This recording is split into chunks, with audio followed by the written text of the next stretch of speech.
Lundi 8 juin 2026, Madame, Monsieur, bonjour. Voici les principales informations à retenir dans ce journal.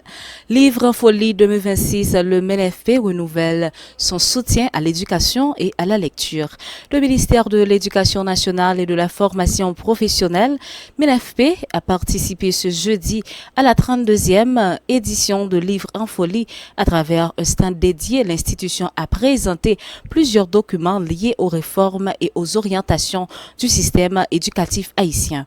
Le ministre Vijonnet Desméraud et le directeur général OSNI Jean-Marie ont salué les organisateurs de l'événement ainsi que les auteurs, éditeurs et lecteurs qui contribuent au succès de cette grande foire littéraire. Le MNFP réaffirme ainsi sa volonté de soutenir les initiatives favorisant l'accès au savoir, à la lecture et à la culture. Haïti, sécurité, la justice militaire au centre des débats après la dégradation de deux soldats des forces armées d'Haïti, FADH, accusés de vol en service, ont été publiquement dégradés puis révoqués ce vendredi à la base de Vertières à Tabar. Si les autorités présentent cette décision comme une mesure disciplinaire exemplaire, elle suscite des interrogations sur le respect des procédures prévues par la justice militaire et les garanties disciplinaires applicable aux membres des FADH.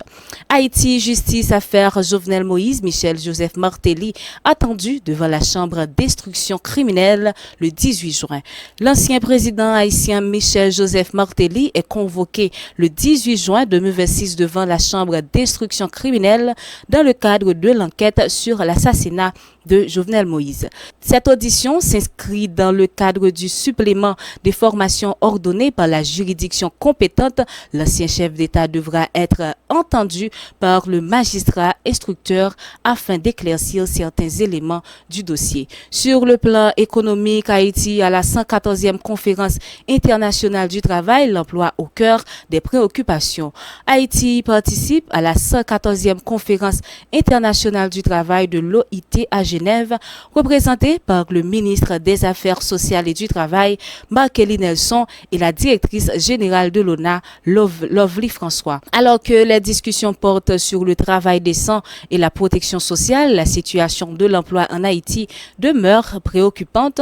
Le chômage touche particulièrement les jeunes et la majorité des travailleurs évoluent dans l'économie informelle sans véritable protection sociale. Les autorités haïtiennes participent aux échanges internationaux dans un contexte marqué par l'instabilité, l'insécurité et les difficultés économiques qui freinent la création d'emplois dans le pays.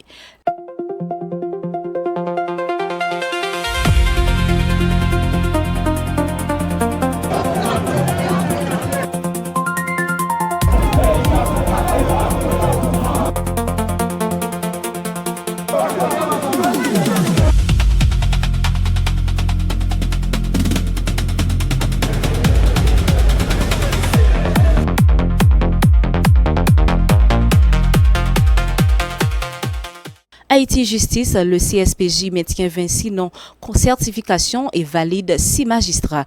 Le Conseil supérieur du pouvoir judiciaire, CSPJ, a publié les résultats de la révision des dossiers de magistrats précédemment non certifiés dans le cadre du processus de certification en cours. Sur 68 requêtes soumises, 52 ont été jugées recevables et 37 magistrats ont été auditionnés. À l'issue de l'examen, le CSPJ a décidé de maintenir 26 décisions de non-certification. Par ailleurs, 6 magistrats ont été certifiés, tandis que 5 dossiers ont été renvoyés pour vérification complémentaire. Le CSPJ affirme que cette démarche vise à renforcer la transparence et la crédibilité du système judiciaire haïtien. La crise des déplacés atteint 1,5 million de personnes selon l'OIM. La crise des déplacements forcés en Haïti continue de s'aggraver selon l'Organisation internationale pour les migrations, OIM. Environ 1,5 million de personnes sont aujourd'hui déplacées à travers le pays. La capitale, Port-au-Prince, reste la zone la plus touchée, mais l'insécurité s'étend désormais à d'autres régions, provoquant de nouveaux mouvements de population. Les organisations humanitaires appellent à un renforcement urgent de l'aide face à une situation qui ne cesse de se détériorer. Haïti, politique des partis politiques accusent accuse le gouvernement de vouloir contrôler le CEP. Plusieurs partis politiques et organisations de la société civile dénoncent ce qu'ils qualifient de tentative de prise de contrôle du Conseil électoral provisoire par l'exécutif. Dans une déclaration conjointe, il affirme que toute intervention du gouvernement dans le fonctionnement du CEP menace son indépendance et la crédibilité des élections prévues en 2026. Les signataires appellent le respect des dispositions constitutionnelles et demandent à la communauté internationale de soutenir l'institution électorale afin de garantir un processus électoral transparent et impartial.